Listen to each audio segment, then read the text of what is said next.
makanan siap bermakanan. Cuci tangan pakai sabun. Setelah buang air besar Bu, minum air yang sudah dimasak. Tutup makanan dengan penutup. Cuci alat makan dengan air bersih. Jangan makan jajanan sembarangan Bu, karena tadi ibu makan jajanan sembarangan Bu. Setelah itu gunakan air dari sumber air terlindung Bu. Lalu pelihara dan tutup sarana agar terhindar dari bencana. Nah, saya simpulkan bahwa masalah diare itu ada tiga penyebab faktor Bu. Yang pertama yaitu penyediaan air yang tidak memenuhi syarat. Yang kedua yaitu pembuangan kotoran yang tidak saniter, seperti yang aku bilang tadi, membuang pupuk bayi sembarangan. Yang ketiga yaitu perilaku tidak higienis, yaitu ibu makan sembarangan tempat. Jadi saya harapkan memakan makanan yang bersih Bu. Untuk pendidikan lebih lanjut apakah saya bersama itu boleh berumah Ibu?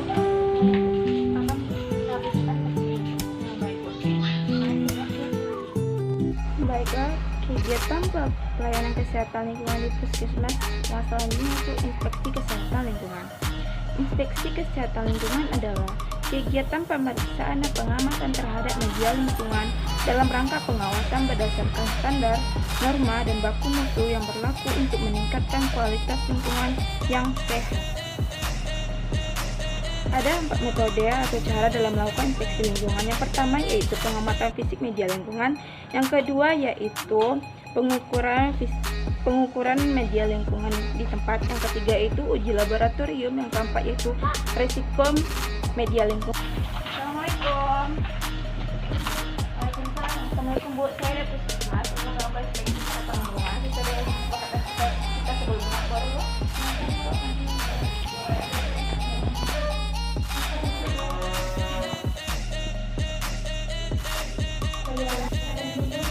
Sudah membaik Bu. Boleh saya melihat sembari di sini Bu? Ada Bu, mari Bu.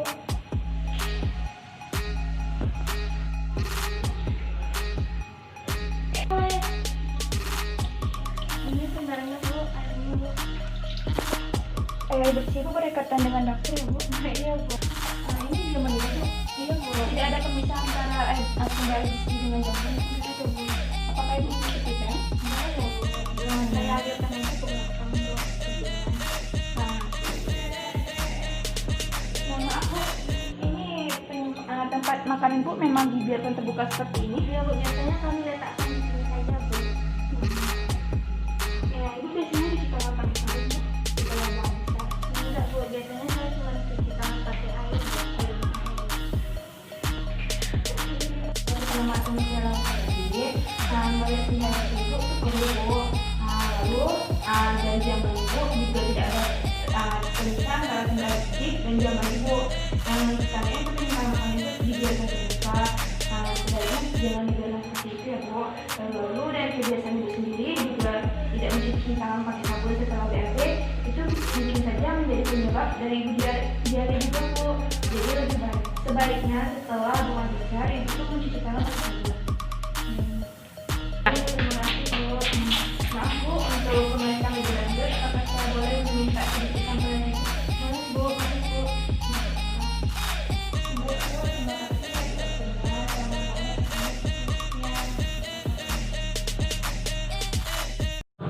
Nah, intervensi adalah tindakan penyihatan pengamanan dan upaya pengendalian untuk mewujudkan kualitas lingkungan yang sehat, baik secara fisik, kimia, biologi, maupun sosial.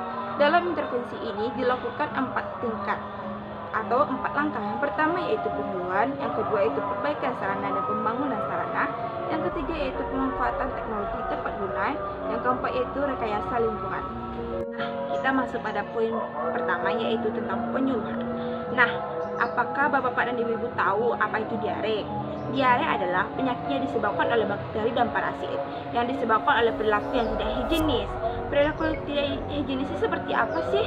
Nah, perilaku tidak higienis ini seperti tidak mencuci tangan sebelum makan, jamban sembarangan, tidak menutup makanan, serta tidak memasak air hingga mendidih. Nah, Bapak-Bapak dan Ibu-Ibu, perhatikan bagian di samping. Bagaimana sih kita bisa sakit diare? Yang pertama yaitu ada bakteri, jamur, virus, dan parasit. Nah, bakteri, jamur, dan parasit ini berasal dari lalat yang sebelumnya telah hinggap pada tempat-tempat kotor seperti tempat sampah ataupun jenis yang berserakan. Nah, lalat-lalat yang telah hinggap di tempat kotor ini lalu hinggap di tempat makanan. Nah, apabila makanan tersebut dicerna akan mengakibatkan penyakit diare. Maka dari itu, ibu-ibu dan bapak perhatikan lagi makanan ibu-ibu dan bapak dan tutup. Yang kedua yaitu keracunan makanan. Nah, keracunan makanan ini bersumber dari tidak mencuci tangan, kurangnya kebersihan makanan. Nah, bagi ibu-ibu dan bapak yang membeli makanan diharapkan mencuci tangan. Keracunan makanan ini dapat disebabkan oleh zat-zat kimia yang ada di makanan. Atau jika bapak-bapak dan ibu-ibu nih pulang dari kebun, pastikan memegang bahan-bahan kimia. Nah, setelah sampai rumah lalu ibu langsung makan, tidak mencuci tangan. Nah, inilah yang menyebabkan kita terkena diare. Maka dari itu diharapkan bagi ibu-ibu dan bapak-bapak mencuci tangan sebelum makan. Yang ketiga yaitu usus tidak dapat menerima susu. Ini biasanya terjadi terhadap bayi. Kenapa bayi tidak dapat mencerna susu? Karena bapak dan ibu memberi bayi kalian dengan susu formula. Bayi yang berumur 1-6 bulan tidak dapat menerima susu formula. Apabila bapak dan ibu memberinya susu formula, maka bayi tersebut akan terkena diare. Ini disebabkan karena bayi tidak dapat menerima susu formula karena usus pada bayi masih belum stabil dalam keadaan mencerna makanan. Nah, ibu-ibu, bapak-bapak, mari kita laksanakan dimulai dari sekarang bahwa bayi 1-6 bulan harus mengkonsumsi ASI dari ibunya. Nah, berikut gejala-gejala apakah ibu terkena diare atau tidak. Yang pertama yaitu demam, yang kedua yaitu debur terluka, yang ketiga haus secara berlebihan, yang keempat yaitu tinja cair, yang kelima berat badan menurun, yang keenam anak cengeng atau gelisah. Nah, bapak-bapak yang khawatir, diare ini dapat diobati dengan cara yang pertama yaitu minum larutan oralit. Larutan oralit ini dapat ditemukan pada apotek terdekat atau kepada dokter. Yang kedua yaitu konsumsi makanan yang bergizi agar imunitas tinggi dan tebal terhadap penyakit. Apabila ada bakteri jahat, maka imunitas tinggi yang dapat melawannya. Maka dari itu ibu-ibu, makanlah makanan yang bergizi. Yang ketiga yaitu banyak minum air putih. Nah, air putih ini dalam tubuh sebagai penetral. Dengan banyak minum air putih, pencernaan menjadi lancar serta bakteri-bakteri juga terbawa oleh air ini. Maka dari itu, perbanyaklah minum air putih. Yang keempat yaitu bawa ke dokter. Cara mencegah diare yang pertama yaitu perhatikan sumber air bersih. Kenapa sumber air bersih harus diperhatikan? Karena air bersih merupakan air untuk minum, air untuk mencuci makanan. Jadi air bersih harus diperhatikan. Apabila kotor bisa saja menyebabkan diare. Yang kedua yaitu tidak boleh memberikan bayi susu formula. Kenapa? Karena sebelumnya sudah saya jelaskan bahwa bayi berumur 1-6 bulan ususnya belum stabil sehingga belum bisa mencerna. Maka dari itu jangan memberikan bayi berumur 1-6 bulan susu formula ya, ibu-ibu, bapak-bapak. Yang ketiga yaitu cuci tangan pakai sabun agar kuman-kuman di tangan kita bisa mati. Yang keempat yaitu jangan BAB sembarangan. Kenapa? BAB sembarangan bisa menyebabkan penyakit. Contohnya saja ketika kita membuang BAB ke sungai, maka dari itu di sana ada orang yang memakai air sungai itu tersebut untuk minum, maka bisa saja terjadinya diare dengan cara dia meminum air tersebut. Yang kedua yaitu perbaikan sarana dan pembangunan sarana. Perbaikan dan pembangunan sarana ini dapat dilakukan apabila hasil inspeksi kesehatan lingkungan menunjukkan adanya gangguan ataupun risiko yang berasal dari lingkungan dan juga rumah dari pasien itu sendiri.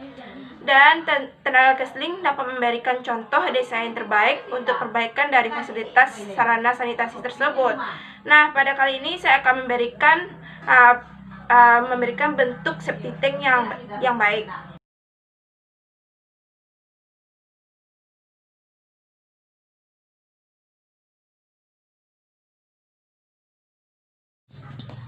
Yang ketiga yaitu pengembangan teknologi tepat guna. Nah, pengembangan teknologi tepat guna ini adalah upaya alternatif untuk mengurangi dan juga menghilangkan faktor risiko penyebab dari gangguan masalah tersebut.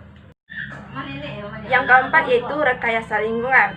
Rekayasa lingkungan adalah upaya untuk mengubah media lingkungan atau kondisi lingkungan untuk mencegah bejana penyebab baik dari aspek fisik, kimia maupun biologi, untuk menghindari gangguan dari faktor ataupun gangguan dari suatu penyakit. Semoga bapak-bapak dan ibu-ibu dapat mengerti dengan apa yang disampaikan, dan semoga kita dihindarkan dari penyakit diare.